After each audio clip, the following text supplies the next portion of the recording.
Ik ga de cowboyhoed opzetten, want ik ben helemaal in country sfeer. Want wat is er aan de hand?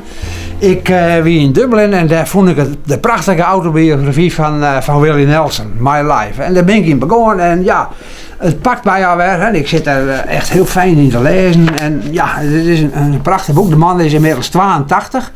En toen hij 80 werd, toen hield hij na 100 optredens per jaar staan. En inmiddels had hij van 1980, dus dat hij 82 wij 2 LP's maken. Hij heeft allerlei nummers gedaan. Dus kortom, die man die is me net kapot te krijgen.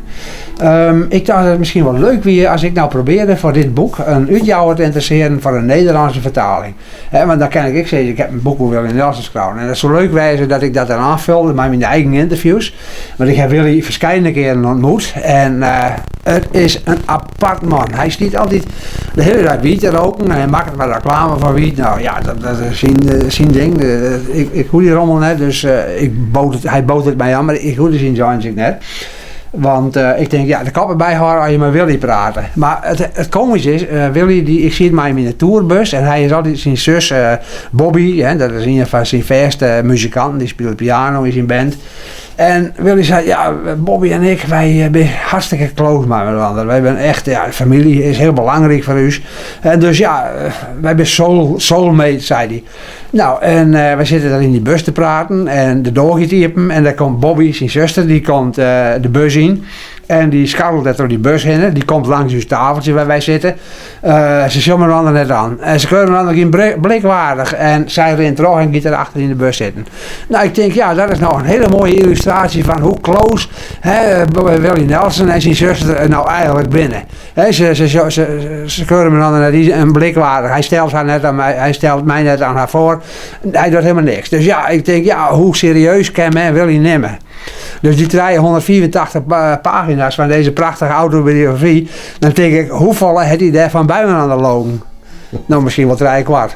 Maar dat hindert niks. Als mijn mooi trouwen is, zeg ik dan maar. Wanneer komt het boek van u uit? Dit boek, als ik ben, het wie even een wilde droom, een droom aan het begin van die jaar, van een 2000 droom. Ik denk, ja, dit is heel makkelijk gedaan. Het is heel makkelijk te vertalen. Als ik een uitjouw vind, dan ging ik de uitdaging aan, dan ging ik dit boek vertalen. Dan komt er een prachtige Nederlandstalige autobiografie van Willie Nelson. En Harry de Jong komt er dan op merken. Maar dan pruts ik mijn eigen interviews er ik nog tussen. En natuurlijk mijn anekdotes met zijn zuster. Nou ja, misschien wordt het een zandje wel het Willie Nelson hier. Ik ben er helemaal klaar voor. My heart is beating so, and anyone could tell. You think you know me well, but you don't know me. No, you don't know the one who dreams of you at night and longs to kiss your lips and longs to hold you tight. To you, I'm just a friend. That's all I've ever been. You don't know me. You don't know me. For I never knew the art of making love, though my heart ached with love for you. Afraid and shy, I let my chance go by.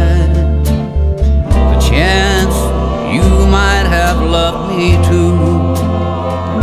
You give your hand to me, and then you say goodbye.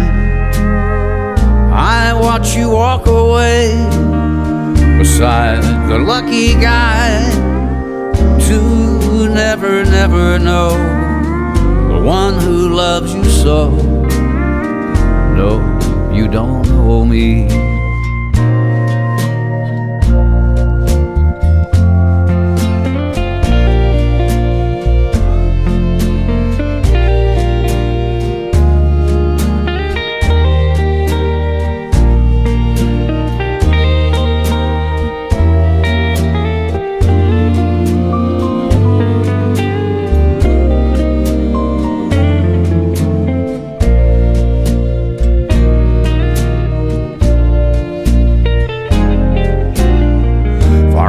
Never knew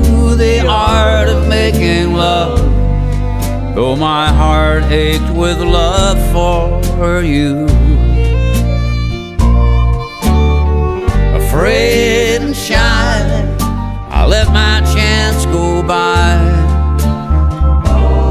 A chance you might have loved me too. You give your hand to me and then you say goodbye. I watch you walk away beside the lucky guy to never, never know the one who loves you so. No, you don't know me.